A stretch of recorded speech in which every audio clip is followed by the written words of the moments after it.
네, 지금 저희들이 창의적인 사람의 7가지 습관 중에서 첫 번째 습관인 문제를 문제시하는 습관을 다루고 있습니다.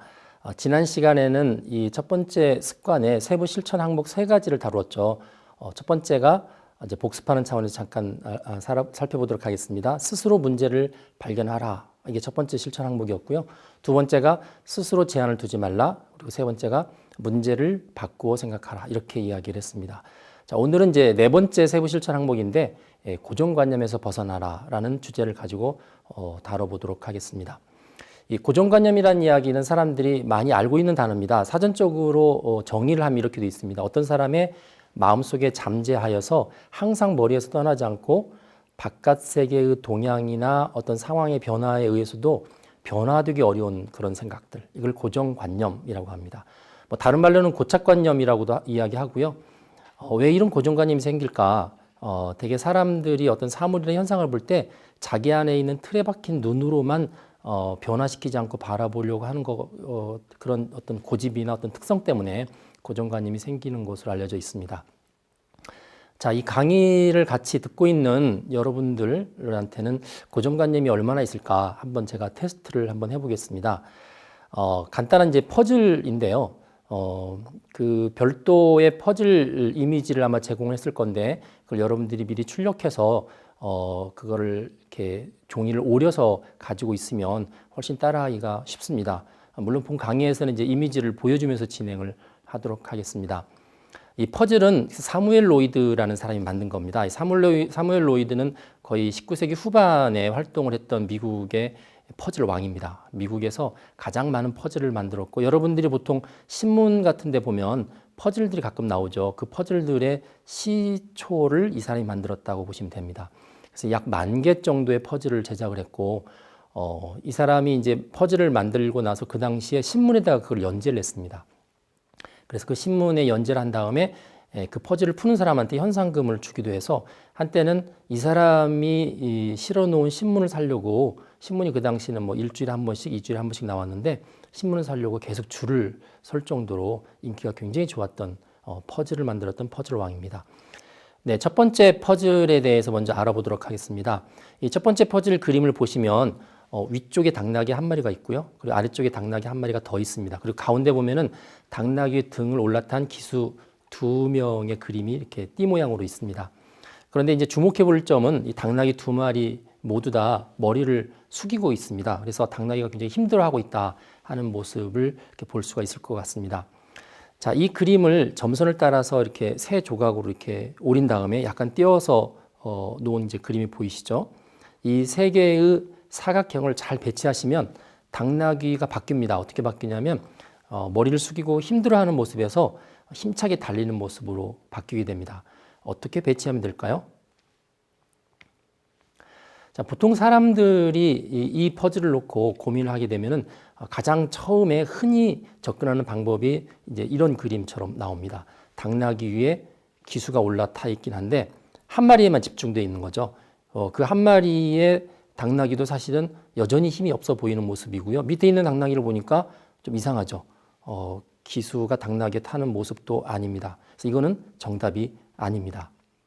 자, 여기서 정답을 찾으려면 자, 이번 주제가 고정관념인데 고정관념을 하나 버리셔야 됩니다. 어떤 고정관념이냐면 말과 기수라는 두 단어 사이에서 우리가 가지고 있는 고정관념은 항상 기수는 말 등에 탄다, 당나귀 등에 올라탄다라는 고정관념이 있습니다. 그러다 보니까 방금 전에 보였던 그림처럼 그 특정한 당나귀 위에다가 기수를 자꾸 올려놓으려고 생각을 하는 거죠. 그래서 그 고정관념을 버린 상태에서 답을 만들었는데 한번 그림을 같이 보시겠습니다. 조각을 다르게 바꿨죠. 어떻게 바꿨냐면 자, 첫 번째 위에 있는 당나귀와 아래에 있는 당나귀 위치를 서로 이렇게 바꿨습니다. 위아래를 바꿨고요. 서로 등을 대도록 배치를 했고요. 그리고 그 당나귀의 등에 기수가 타는 것이 아니라 두 당나귀 사이에 기수가 있는 그림을 배치를 합니다. 보다 정확히 보려면 이제 이렇게 90도로 회전해서 보시면 더 잘 보이는데, 그래서 이렇게 배치를 해놓고 보면은 기수를 태운 2마리의 당나귀가 훨씬 더 힘차게 달려가는 모습을 볼 수가 있습니다. 이 퍼즐에서 우리가 알 수 있는 거는 기수는 꼭 말이나 당나귀 등 뒤에 타야 된다는 고정관념을 버려야만 풀 수 있다. 고정관념이 때로는 우리가 문제를 풀어야 되는 걸 어렵게 만들 수 있다라는 가르침을 우리가 배울 수가 있습니다. 자, 두 번째 퍼즐을 볼까요? 이 두 번째 퍼즐은 한 마리의 차이니스 폰이라고 해서 중국 조랑말이 나옵니다. 이 중국 조랑말을 세 조각으로 묘사를 했습니다. 그림에 보이시죠? 그래서 이것도 역시 점선을 따라서 위아래 좀 불필요한 걸 다 잘라내고 중국 조랑말에 관한 부분 세 조각만 이렇게 따로 이렇게 떼내신 다음에 얘들을 이제 조립하는 겁니다. 그래서 어떻게 조립하면 지금은 약간 중국 조랑말 얼굴을 한번 보시면 알겠지만 좀 못생겼고 다리도 좀 기형적이죠. 얘를 잘 조립을 하시면 굉장히 날씬하고 아주 성숙한 말 한 마리가 생깁니다. 잘못 배치하면 못생긴 말이 생기고요. 그래서 사람들한테 이 퍼즐을 가지고 배치를 해보라고 그러면은 대개는 지금 그림에 보이시는 것처럼 이상한 말을 만듭니다. 두 개의 다리에 해당되는 사각형을 머리와 몸체가 있는 사각형 밑에다 이렇게 붙이죠. 사실 이게 고정관념입니다. 어떤 고정관념이냐면 몸체의 밑에 다리가 항상 붙어 있다라는 고정관념을 가지고 있는 거죠. 따라서 이런 이상한 모습은 당연히 정답이 아닙니다. 이걸 이제 풀기 위해서 제가 약간 다른 데로 나갔다가 들어오도록 하겠습니다. 이거와 유사한 문제를 먼저 하나 드릴게요. 자, 아주 간단한 문제인데 하나의 간단한 이제 그림이 하나 보이시죠? 이 그림은 이렇게 올록볼록한 불규칙한 다각형이 크고 작은 거가 6개가 있습니다. 세 보시면 6개죠. 6개가 있는데 이 6개의 다각형이 영어 단어를 하나 나타내고 있습니다. 어떤 단어를 나타내는지 한번 찾아보시겠어요? 정답을 말씀드리면 보통 젖어 있다는 뜻의 wet, W-E-T, 대문자로 W-E-T라는 글씨가 보입니다. 어떻게 보이냐면 사실은 제가 이렇게 지목을 했던 6개의 다각형이 우리가 파악해야 되는 글자가 아니고요. 얘들은 배경입니다. 얘들은 배경이고 오히려 그 종이 바탕이라고 생각되어 있는 종이가 글씨입니다. 그래서 6개의 조각 가운데 놓여 있는 종이를 보시면 wet라는 글자가 보입니다. 자, 이거는 우리의 고정관념을 이렇게 바꾼 그런 퍼즐입니다. 보통 우리가 종이에다가 어떤 사물을 놓는다 그러면 그 사물이 특정한 의미를 가지고 있을 거라고 생각을 합니다. 그리고 종이에다 글씨를 쓰면 그 글씨가 당연히 우리가 파악해야 될 대상이라고 생각을 하고 종이는 배경이라고 생각을 합니다. 이게 고정관념이죠. 그 고정관념을 뒤집은 거가 바로 이 글씨에 대한 퍼즐입니다. 그래서 6개의 조각이 오히려 배경이고요. 그리고 바탕이 바로 우리가 파악해야 되는 글씨라는 거죠. 자, 같은 논리로 트럼프 카드 다이아몬드 8을 하나 보여드리는데 이 카드 안에 아라비아 숫자 8이 모두 몇 개 있을까요? 우리가 상식적인 고정관념으로 파악할 때는 2개 있습니다. 위쪽 하나 아래쪽 하나 8자라고 쓰여 있죠. 그런데 방금 저희들이 다루었던 고정관념을 깨게 되면 8자가 하나 더 있습니다. 어디냐면 다이아몬드 사이에 8자가 숨어 있습니다. 다이아몬드 빨간색이 배경이고 그 사이에 있는 흰 글자, 흰색 공간이 8자가 되는 거죠. 그래서 결국은 8자는 3개가 있다라고 볼 수가 있습니다. 이제 질문을 이제 복귀를 합니다. 자, 중국 조랑말 문제로 다시 돌아갈까요? 중국 조랑말로 다시 들어가 보면 이 문제를 풀려면 자, 앞에 말씀드렸던 것처럼 배경하고 파악해야 되는 대상을 바꾸셔야 됩니다. 무슨 이야기냐면 지금 진한 색깔로 되어 있는 거를 우리가 지금까지는 조랑말이라고 생각했는데 얘가 배경이다라고 생각을 하셔야 되는 거죠.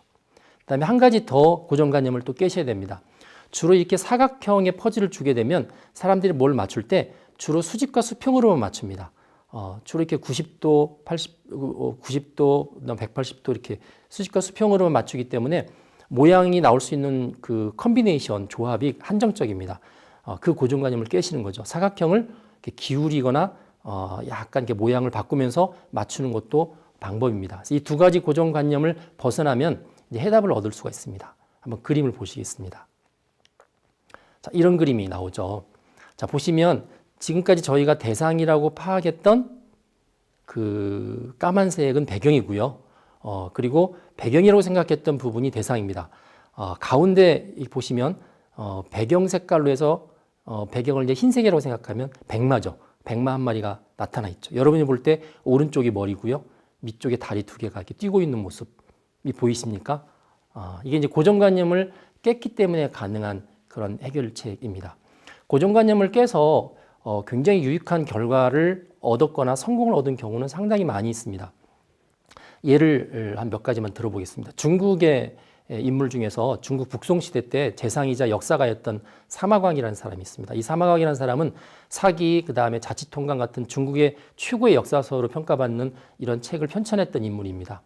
이 사마광이 어릴 때 겪었던 일인데 하루는 이제 마당에서 친구들이랑 같이 이렇게 놀고 있었는데 중국에는 이제 우리나라보다 아주 큰 항아리들이 많이 있습니다. 뭐 술을 담그기도 하고 물을 기르기도 해서 사람 어른 키보다 훨씬 큰 항아리들이 많이 있는데 거기에 이제 물을 담아놨는데 어떻게 놀다 보니까 친구 하나가 그 항아리 속에 빠진 거죠. 물이 굉장히 많이 담겨져 있고 나올 길이 없고 허우적대면서 곧 죽을 것 같아요. 사람들이 이제 어른들이 주변에 있다가 이 아이를 구하려고 사다리를 가져오고 이제 밧줄을 내려서 하려고 밧줄을 막 가져오고 막 준비를 하고 있었습니다. 근데 사실 그 물속에서 견딜 수 있는 시간이 오래되지 않죠. 그 사람들은 그걸 준비하느라고 허둥대면서 막 큰일 났다 하는데 사마광이 갑자기 돌을 들더니 그 항아리를 향해서 던졌습니다. 당연히 항아리는 깨졌죠. 항아리가 깨지면서 물이 바깥에 쏟아졌고 아이는 구출이 됐습니다. 자, 여기에서 보면은 사마광이 탈피를 했던 하나의 고정관념이 있습니다. 무슨 고정관념이냐면 물에 빠진 사람은 밧줄을 던지든지 뭘 해서 건져내야 된다는 고정관념이 있는 거죠.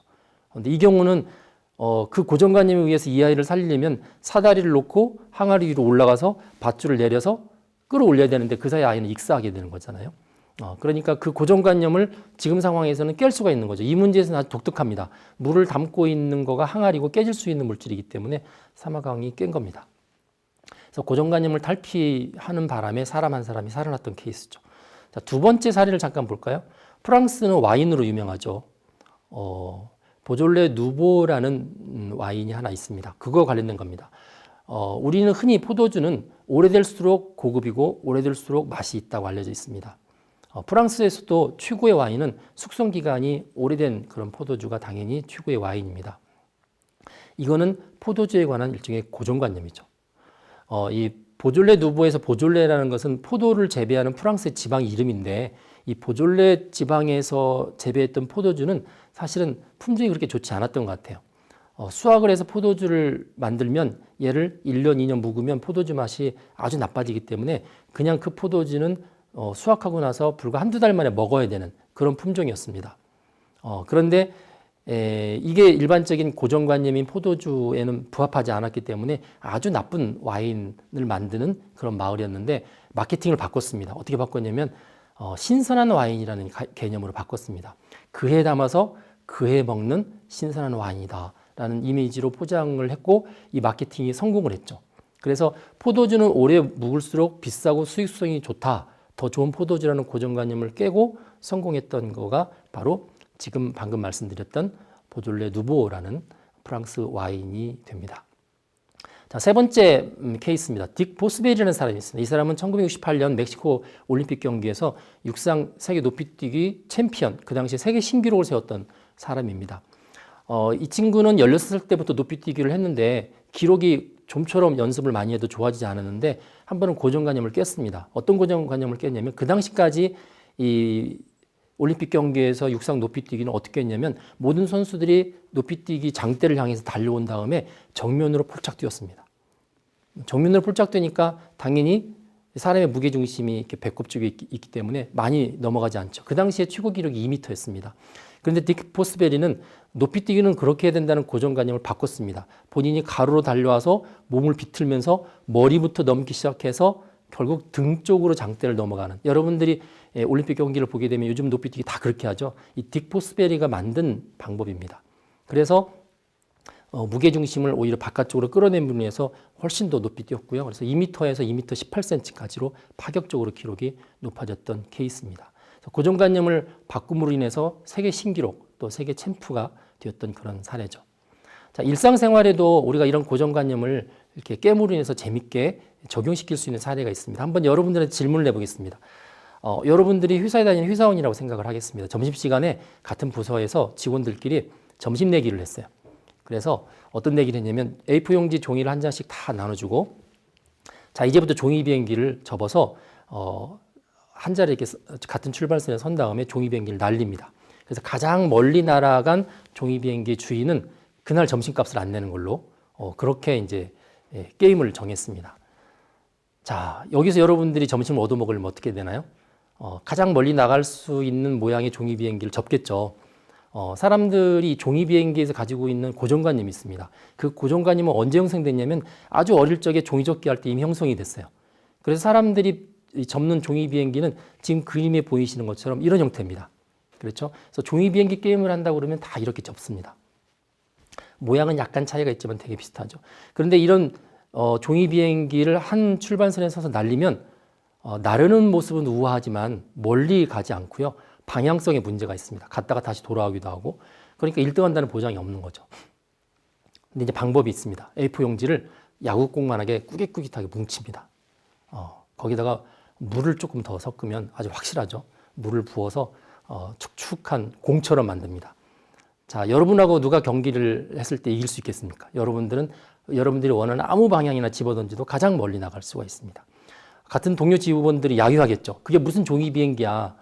너 그 룰을 깼어. 근데 사실은 종이 비행기에 관한 정확한 정의를 없이 이 게임을 시작을 한 거고요. 사람들 머릿속에 들어있는 그냥 관념적인 고정관념에 기반한 종이 비행기를 전제로 해서 했기 때문에 사실은 탓할 수가 없습니다. 이게 불법이 아니죠. 룰을 깬 게 아닙니다. 어떻게 보면 SF 영화를 보면은 SF 영화에 나오는 UFO는 오히려 이 친구가 접었던 것처럼 이렇게 둥근 모양의 비행 물체인 가능성이 굉장히 크죠. 그래서 고정관념은 이렇게 충분히 깰 수 있는 요소고 창의적인 산물은 이런 고정관념을 깼을 때 많이 나온다는 것을 우리가 발견할 수가 있습니다. 또 일상생활에서 실제 벌어졌던 하나의 사건인데 한번 보시겠습니까? 초등학교 저학년 수행평가 문제지에 나왔던 겁니다. 질문이 이거 있습니다. 할머니 생신입니다. 할머니께 드릴 카드를 예쁘게 그려봅시다. 그래서 카드를 그릴 수 있는 공간을 제시를 했는데 당연히 그 문제를 냈던 선생님은 생일 축하 카드를 예상했겠죠. 할머니 생신을 축하합니다. 이렇게 쓰기를 원했는데 어느 초등학생 하나는 거기다가 네모를 그리고 그 안에다가 삼성카드 이렇게 썼습니다. 본인이 생각했던 거는 신용카드였죠. 어른들이 볼 때 당연히 이제 고정관념이라는 게 생일 때 드리는 카드 그러면 당일 생일 축하 카드라는 생각을 했는데 아이가 생각할 때 우리 할머니한테 드릴 수 있는 것 중에서 카드 중에서 제일 좋은 거는 신용카드인 거예요. 신용카드를 가져가면 얼마든지 물건을 살 수 있기 때문에 효자죠. 효자입니다. 효녀일지 모르지만 그래서 어른들은 가끔씩 그 아이들이 노는 것을 보면은 아이들이 아직은 고정관념에 물들어 있지 않아서 어른들하고 엉뚱한 행동할 때가 굉장히 많이 있습니다. 그래서 그거를 보면은 우리 집 아이는 똑똑하다. 우리 집 아이는 천재야. 우리 집 아이는 창의적이야. 라고 아이들을 많이 칭찬하는데 사실은 고정관념에 물들지 않아서 나올 수 있는 행동이기 때문에 그렇습니다. 자, 우리 어른들도 수시로 고정관념을 벗어나도록 생각하고 기획하면 지금보다 훨씬 더 창의적인 사람이 될 수가 있습니다. 그래서 창의적인 사람은 문제를 문제시할 때 고정관념에서 벗어나려는 노력을 꾸준히 반복적으로 하는 사람이다 하는 점을 기억해야 되겠습니다.